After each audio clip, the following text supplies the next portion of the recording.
দিন বিশ্ব নবীর দরবারে সাহাবীরা নবীজির বয়ান শুনতেছিলেন। হযরতে আবু বকর, হযরতে ওমর, হযরতে উসমান, হযরতে আলী সকল সাহাবীরা আমার নবীজির দরবারে উপস্থিত হয়েছে। আমার নবীজির বয়ান যখন শেষ হয়ে গেল, এবার সাহাবীরা সবাই নিজ নিজ বাড়ির দিকে চলে যায়। আমার নবী বয়ান শেষ করে দেওয়ার পর প্লিজ বন্ধু কোনো দিকে কোনো খেয়াল করবেন না। এবার আমার নবীজি সাহাবীদেরকে যখন বিদায় দেয়, হযরতে আলী আলীর বাড়ির দিকে যায়, হযরতে উসমান উসমানের বাড়ির দিকে যায়, হযরতে আলী আলীর বাড়ির দিকে যায়, হযরতে আবু বকর আবু বকরের বাড়ির দিকে যায়। পথের ভিতরে হযরতে আবু বকরের সামনে 6 জন ইহুদি এসে হাজির হইয়া গেছে। ইহুদি আসিয়া ডাক দিয়া বলে, এরে আবু বকর, তুমি ফকির, তোমার বন্ধু মুহাম্মদ ফকির, আবার তোমাদের যে এক রব আছে, আল্লাহ আছে, ওই আল্লাহ ফকির। জোরে জোরে বলেন নাউজুবিল্লাহ। হযরতে আবু বকরকে আমার আল্লাহ নরম দিলের মানুষ কইরা পাঠাইছিলেন। হযরতে আবু বকর ভালোভাবে তাদেরকে বলল, ভাইরা তোমরা গালি দিলে আমাকে দাও, আমার আল্লাহকে গালি দিও না। আমার বন্ধু মুহাম্মদ নবীরে গালি দিও না। কিন্তু একের পর এক যখন গালি যখন দিতেই চলেছে, এক পর্যায়ে হযরতে আবু বকর ডাক দিয়ে বলতেছে, আর একবার যদি আমার বন্ধু রে মুহাম্মদ নবীরে যদি গালি দাও, গালি দিলি আমারে দাও, কিন্তু আমার আল্লাহরে গালি দিও না। কারণ হযরতে আবু বকরের দিলে কার ভালোবাসা ছিল? আওয়াজ দিয়ে বলেন বন্ধু, কার ভালোবাসা ছিল? আমার আল্লাহর ভালোবাসায় হযরতে আবু বকরের দিলে এত বেশি ছিল। হযরতে আবু বকর ডাক দিয়ে বলে, বন্ধুরা রে, তোমরা যদি গালি দাও আমাকে দাও, আমার বন্ধুরে দিও না, আমার আল্লাহরে দিও না। আজকে আমার আপনার সমাজেও দেখা যায় অনেক সময় মুসলমানের ঘরে কিছু মানুষ জন্ম নেওয়ার পরেও হুজুররা বইলা গালি দেয়। আছে না নাই? কথা বলেন, আছে না নাই? হুজুররা বলে গালি দেয়। দোষ করলে ভাই একজন করতে পারে, একটা গোত্রকে নিয়ে, একটা জাতিকে নিয়ে কখনোই দোষারোপ করার এই স্বাধীনতা, এই সাহস ইসলাম আপনাকে দেয় নাই। কথা বলেন ঠিক কিনা? একবার হযরতে ইমামে আযম আবু হানিফা রাহমাতুল্লাহি আলাইহির নিকটে কিছু ছেলেরা হযরত ইমামে আযম আবু হানিফা রাহমাতুল্লাহি আলাইহি কিতাবের দরস দিচ্ছেন। কিছু ছেলেরা খেলাধুলা করতেছেন, ফুটবল খেলতেছেন। খেলতে খেলতে হঠাৎ করে এই বলটা গিয়ে হযরত ইমামে আযম আবু হানিফা রাহমাতুল্লাহি আলাইহি যেখানে দরস দিচ্ছিলেন, ছাত্রদেরকে পড়াচ্ছিলেন, সেখানে আরো ভিন্ন ভিন্ন উস্তাদ মহোদয়গণ ছিলেন। সেখানে গিয়ে বলটা যখন পড়ছে, তো কোনো ছেলে নেওয়ার জন্য আসে না। একজন লুঙ্গি উঠায়া কাঁসা দিয়ে সে বলতেছে, আমি যাব ইমাম আবু হানিফা রাহমাতুল্লাহির সামনে বল আনার জন্য, আমি যাব। এরকম বেয়াদব কিছু ছেলে আমাদের সমাজে আছে না? কথা বলেন, আছে না? তো ইমামে আযম আবু হানিফা রাহমাতুল্লাহি আলাইহির কাছে যখন এই ছেলেটা যখন গেছে বল আনার জন্য, বল নিয়ে যখন চলে আসছে, বলটা তো ভালোভাবেও তো আনতে পারতো। কথা বলেন ঠিক কিনা?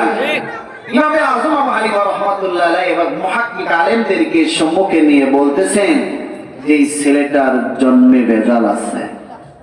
এই কথাটা যখন বলছে, এবার উপস্থিত লোকজন খবর নিয়ে দেখে যে আসলেই ওই ছেলেটার জন্মে ভেজাল আছে। আজকে যারা ওলামায়ে কেরামকে হুজুররা বলে গালি দেয়, পরিষ্কার ভাষায় বলতে চাই এদের জন্মেও ভেজাল আছে। কথা বলেন ঠিক কিনা?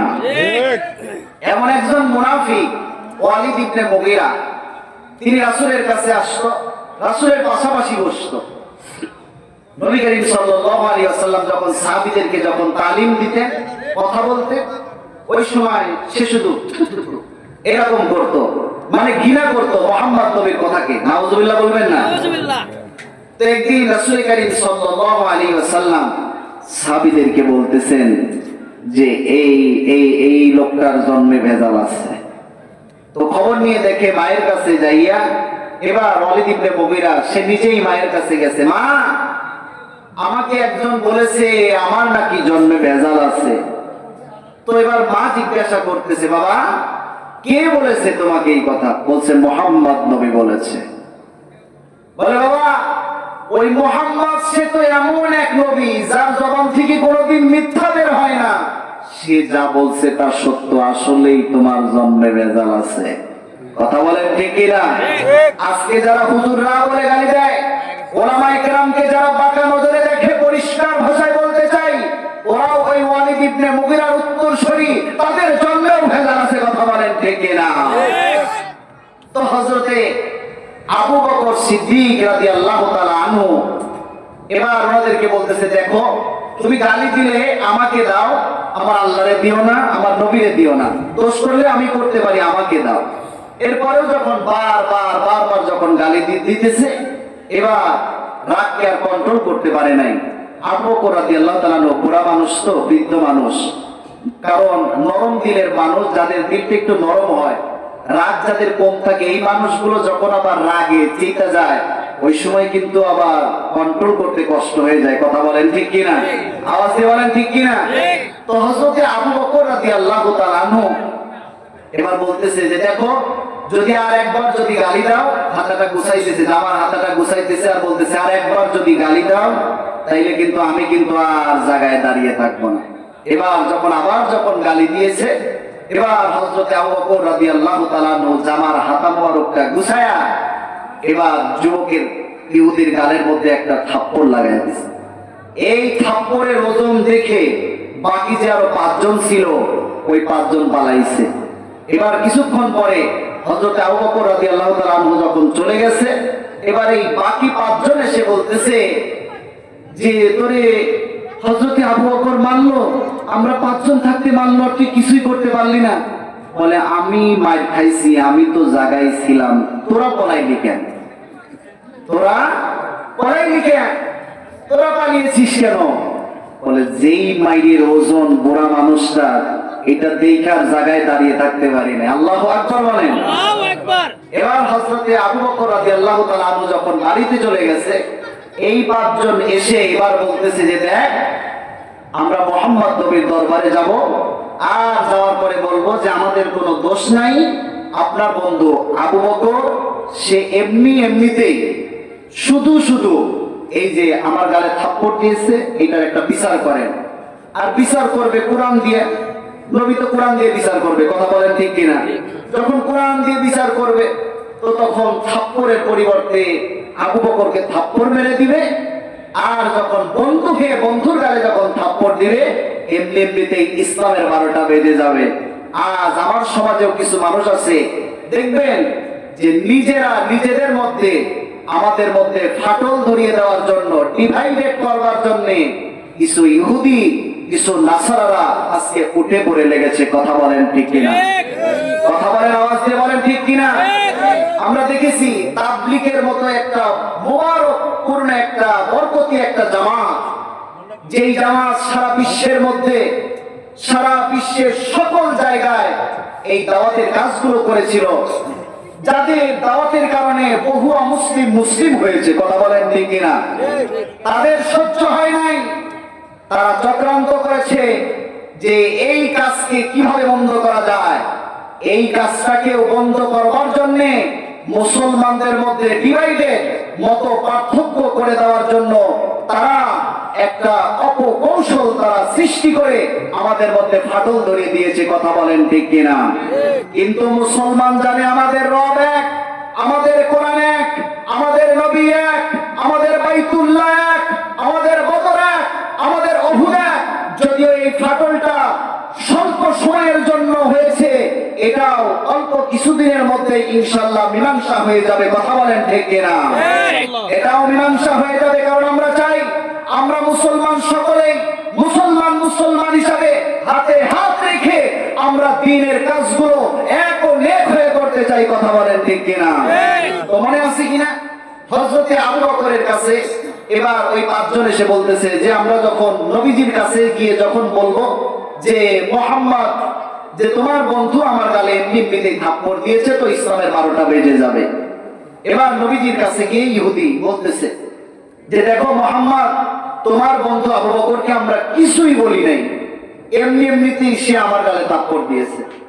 তো এবার নবী করিম সাল্লাল্লাহু আলাইহি ওয়াসাল্লাম সাহাবীকে দিয়ে হযরতে আবু বকরকে ডাকালেন। হযরতে আবু বকর এবার নবীজির কাছে আসলেন। ইহুদিদেরকে নবীজি বললেন, ওই ইহুদিরা, তোমাদেরকে যে আমার বন্ধু আবু বকর থাপ্পড় দিয়েছে, তোমাদের পক্ষে কি কোনো সাক্ষী আছে? এবার ইহুদিরা বলে যে আমার পক্ষে আরো বাকি 5 জন সাক্ষী আছে। এবার আমার নবী বন্ধু হযরতে আবু বকর কি ডাক দিয়ে বলে, বন্ধু ও আবু বকর, তোমার পক্ষে কি কোনো সাক্ষী আছে?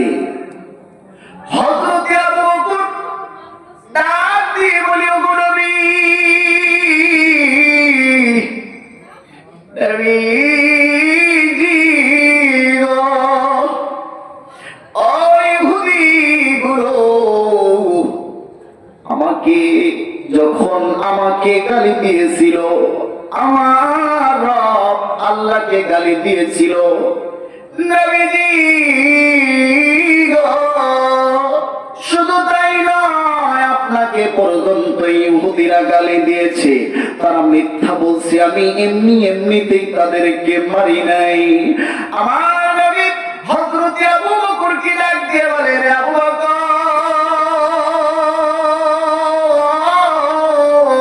তাদের পক্ষে দেখো না 5 জন সাক্ষী আছে। আমি নবীজি তো সাক্ষী ছাড়া আমি তো কোনো বিচার করতে পারবো না। এরে আবু বকর, বলো না গো, তোমার পক্ষে সাক্ষী কয়জন? আবু বকর রাদিয়াল্লাহু তাআলা ডাক দিয়ে বলে, ও নবীজি, না না না, আমার পক্ষে কোনো সাক্ষী নাই গো নবী। ওরা যেই সময় আমাকে গালি দিয়েছিল, ওই মানুষগুলি যেই সময় আমার আল্লাহরে গালি দিয়েছিল, ওই সময় ওখানে কোনো মানুষ উপস্থিত ছিল না। কিন্তু নবীজি গো, একজন আমার সাক্ষী আছে, তিনি হইলেন আমার রব আল্লাহ। জোরে বলেন সুবহানাল্লাহ। এবার হযরতে আবু বকরের কথা শোনার পর ইহুদি গুলো ডাক দিয়ে বলি, মুহাম্মদ রে, যারে দেখা যায় না, যারে ছোঁয়া যায় না, যারে স্পর্শ করা যায় না, সে আবার কেমন করে সাক্ষী হয়? নাউজুবিল্লাহ বলেন। এবার এই কথা শোনার পর আমার নবী ডাক দিয়ে বলে, আবু বকর রে, তোমার আল্লাহ সাক্ষী, আমার আল্লাহরে সাক্ষী বানাইছ। এই ইহুদিগুলো মানতে চায় না, আমি ইহুদিদের পক্ষে রায় দিয়ে দিলাম। এবার হযরতে আবু বকরের গালের ভিতরে ইহুদি এবার থাপ্পড় মারবে। হযরতে আবু বকরের গালে থাপ্পড় দিবে, সকল সাহাবীরা কান্দি, আসমানের ভিতরে ফেরেশতারা কান্দি, ও আল্লাহ, ও ইহুদি, এখন যদি মুহাম্মদ নবীর বন্ধু, নবীর সাহাবী আবু বকরের গালে যদি থাপ্পড় দিয়া দেয়, ইসলামের ক্ষতি হয়ে যাবে গো আল্লাহ। কিন্তু আমি আপনাদেরকে জিজ্ঞাসা করতে চাই, আমার আল্লাহ যদি আসমানে থাকে, জমিনেও আছে। কথা বলেন ঠিক কিনা? তুমি সবখানে বিরাজমান, তুমি সবখানে বিরাজমান, ঠিক না? এবার আমার নবী ডাক দিয়ে বলি, রে আবু বকর, তুমি ইহুদির গালে থাপ্পড় দিছো, এখন তোমার গালে এই ইহুদি যাইয়া থাপ্পড় দিবে। ইহুদি হাতটা গুছাইয়া আবু বকরের দিকে যখন যায়, এমন সময় আমার আল্লাহর কুদরতি ফয়সালা অনুযায়ী আমার আল্লাহ ইহুদির হাতটারে লোলা বানায় দেয়। জোরে বলেন সুবহানাল্লাহ। বাকি পাঁচজন ইহুদি ডাক দিয়ে বলি, রে ভাই, তুমি কি জন্য আবু বকরের গালে থাপ্পড় দাও না? কি জন্য, কোন কারণে তুমি ইহুদি হইয়া আবু বকরের প্রতিশোধটা নাও না? আমার আল্লাহ রব্বুল আলামিন আসমান থেকে জিবরিল আমিনকে পাঠাইয়া দিলেন, নবীজির কাছে আয়াতে কারিমা নিয়ে হাজির হয়ে গেল। আল্লাহ রব্বুল আলামিন আয়াতে কারিমা নাযিল করে আল্লাহ জানিয়ে দিলেন, লাকাদ সামিআল্লাহু কাওলাল্লাযীনা ক্বালু ইন্নাল্লাহা ফাকীরুন ওয়া নাহনু আগনিয়া।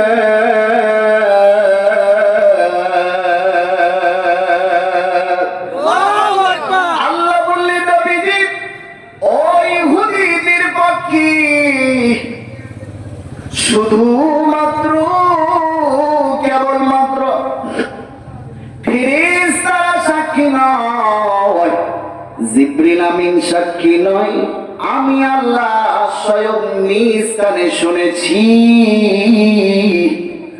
ওই ইহুদিরা বলেছে আমি আল্লাহ ফকির, আপনি ফকির, কিন্তু আমি আল্লাহ জানিয়ে দিলাম আমি ফকির নয়, আপনি ফকির নয়। যারা বলেছে তারাই নির্বংশ, তাদের বংশের কোনো পরিচয় নাই। কথা বলেন ঠিক কিনা? এরা বন্ধু আর লম্বা করব না বাজান, বলতেছিলাম এক নম্বরে ওই রবের ভালোবাসা এই দিলে দরকার আছে না নাই? কথা বলেন আছে না নাই? দুই নম্বরে নবীজির মহাব্বত, নবীজির সিরাত, নবীজির আদর্শ আপনার আমার মধ্যে যদি না থাকে, ময়দানে মাহশরে আমার আপনার রাসূল, আমার আপনার নবী কিন্তু ও বাজান আমাকে আপনাকে কিন্তু উম্মত বলে পরিচয় দিবে না। কথা বলেন ঠিক কিনা? এই জন্য বন্ধু আপনাদের কাছে আমি জিজ্ঞাসা করতে চাই, ওই আল্লাহর ভালোবাসা যদি আমাদের দিলে থাকে, তাইলে আমাদের থেকে কি কখনো নামাজ কাজা হবে? কথা বলেন, নামাজ কাজা হবে? নামাজ কাজা হবে না, কারণ আমরা আল্লাহকে ভালোবাসি, আমার বন্ধু মুহাম্মদ নবীজিকে আমরা আমাদের জীবনের চেয়েও বেশি ভালোবাসি। কথা বলেন ঠিক কিনা? এই জন্যই তো রাসূল কারীম সাল্লাল্লাহু আলাইহি ওয়াসাল্লামের বিরুদ্ধে কোন কুলাঙ্গার যখন কটূক্তি করে, মুসলমান আর ঘরে বসে থাকে না। কথা বলেন ঠিক কিনা? কিন্তু কিছু মুসলমান আছে যাদের দিলে আল্লাহর ভালোবাসা নাই, নবী মুহাম্মদের আদর্শ যাদের জিন্দেগিতে নাই, নবীজির চরিত্রের উপরে আঘাত আসার পরেও তারা নিজেদেরকে সমাজে মুমিন বলে পরিচয় দেয় আর মসজিদে তাসবিহ নিয়ে থাকে, কিন্তু তাদেরকে রাজপথে দেখা যায় না। কথা বলেন ঠিক কিনা? ইসলাম এমনিতেই জিন্দা হবে না। যখন নামাজের মুসল্লায় দাঁড়াতে হবে তখন নামাজের মুসল্লায় থাকবে। মুসলমান যখন রাজপথে রক্ত দিতে হবে তখন মুসলমান রাজপথে রক্ত দিয়ে ইসলাম আর নবীজির হেফাজত, নবীজির ইজ্জতের হেফাজতকে সমুন্নত রাখবে। কথা বলেন ঠিক কিনা? বিপ্লব মানে জীবন দেওয়া, বসে থাকা নয়, সে কোনো দিন আসবে না রে করো যদি ভয়। বিপ্লব মানে জীবন দেয়া, বসে থাকা নয়, সে কোনো দিন আসবে না রে করো যদি ভয়।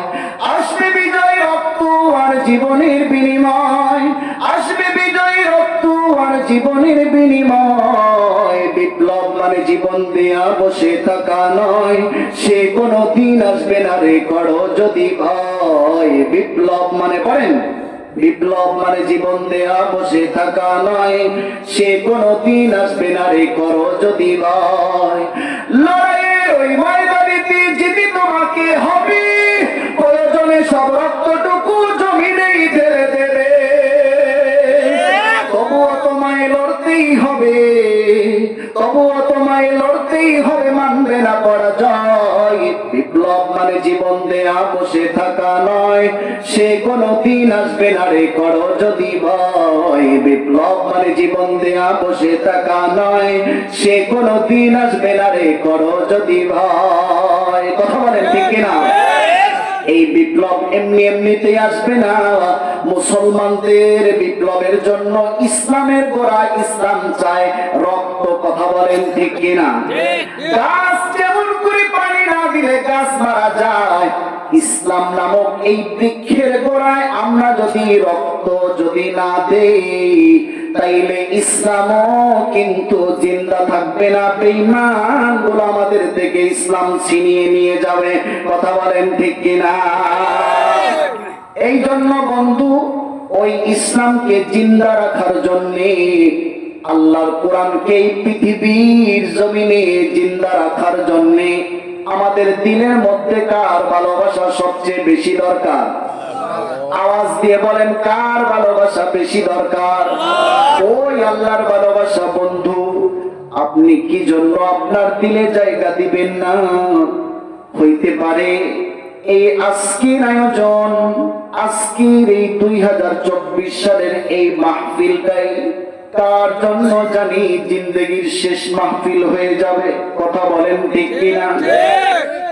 আমি জানি না, আপনি জানেন না কোন সময় জানি কার কাছে মালাকুল মাউত এসে হাজির হয়ে যাবে। ও বন্ধু, এই জীবন আর এই ভালোবাসা আর এই দিল, এই 3.5 হাত বডি আমাদেরকে যিনি দিয়েছেন তিনি কে? আল্লাহ রাব্বুল আলামিন বলেন, ইন্নাল্লাহা ইশতারা মিনাল মুমিনিনা আনফুসাহুম ওয়া আমওয়ালুহুম বিআন্না লাহুমুল জান্নাহ।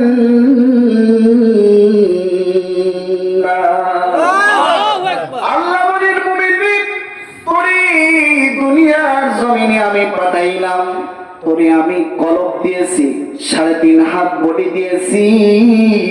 আল্লাহ বলেন, ইন্নাল্লাহা ইশতারা মিনাল মুমিনিনা, যারা এই দুনিয়াতে আসার পর নিজেদেরকে দাবি করবে আমি একজন ঈমানদার, আমি একজন মুসলমান, তার জীবন এবং তার টাকা পয়সা অর্থ সম্পদ কার জন্য ব্যয় হবে? আওয়াজ দিয়ে বলেন, কার জন্য ব্যয় হবে?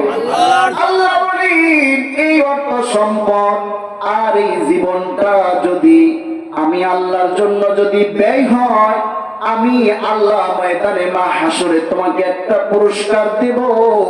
সেই পুরস্কারের নাম হইল আমি আল্লাহর জান্নাত। জয় বলেন সুবহানাল্লাহ। বন্ধুরে, এই টাকাই অর্থ, এই সম্পদ দুনিয়ার জমিনে টাকা দুনিয়ায় থেকে যাবে। এই অর্থ সম্পদ টাকা পয়সা নিয়ে আমি আপনি কেউ কবরে যেতে পারবো না। কথা বলেন ঠিক কিনা? কেউ যেতে পারবো না। আজকে যদি আপনি মরে যান, 6 দিন পরে আপনার নখগুলো খসে যাবে, 9 দিন পরে আপনার চুলগুলো খসে পড়বে। কথা বলেন ঠিক কিনা? 6 দিনের পরে নখ খসে যাবে, 6 দিনের পরে নখ খসে যাবে, 9 দিন পরে চুল কবর গাহের সামান নিতে কইর না কেউ ভুল, কবর জায়গা ভালো নয়, কবর জায়গা ভালো নয়। কথা বলেন ঠিক কিনা? 6 দিন পরে লোক কষে যাবে, 6 দিন পরে লোক কষে যাবে, 9 দিন পরে চুল। কবর গাহের সামান নিতে কইর না কেউ ভুল, কবর জায়গা ভালো নয়, কবর করে না, কবর জায়গা ভালো নয়, কবর ইমান দিয়ে আমল দিয়ে কোরআন দিয়ে হাদিস দিয়ে ওই কবর গৃহ সাজিয়ে নিতে হয়। কবর জায়গা ভালো নয়, কবর বলেন বলেন, কবর জায়গা ভালো নয়, কবর রঙিন এই পৃথিবী ছাড়িতে হইবে,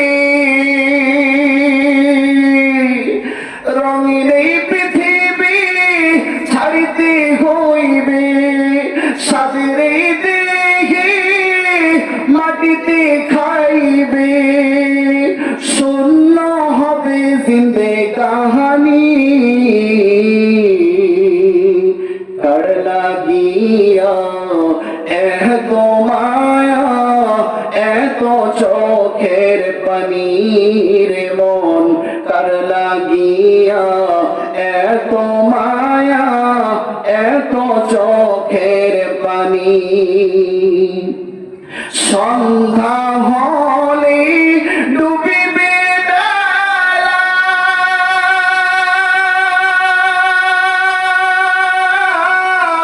সঙ্গ হবে ভবেরি মেলা, সন্ধ্যা হলে ডুবিবে বেলা, সঙ্গ হবে ভবেরি খেলা, কেউ বা দিবে আখেরি গোসল, কেউ বা দিবে আখেরি গোসল, কেউ বা আনবে আতর দাহানি,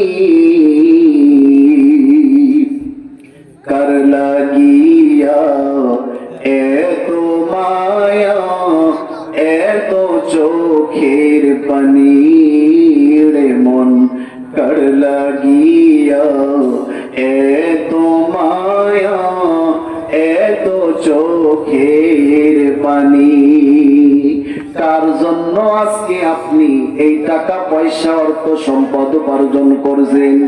এই দুনিয়াতে সব রয়ে যাবে, কামাতা দিন তোদানো, যেমন কর্ম তেমন ফল হয়ে যাবে। কিন্তু আমার আপনার নবী হাদিসের মধ্যে বলেন, মান বানা লিল্লাহি মাসজিদান বানাল্লাহু বাইতান ফিল জান্নাহ, যারা জান্নাতের মধ্যে ঘর বানাইতে চায় তারা যেন দুনিয়ার মসজিদগুলোকে সৌন্দর্যমণ্ডিত করে। দুনিয়ার জমিনের মসজিদগুলোকে যারা সৌন্দর্য করবে, আল্লাহ পাক তাদেরকে জান্নাতের মধ্যে একটা বালাখানা দান করবেন। জোরে বলেন সুবহানাল্লাহ।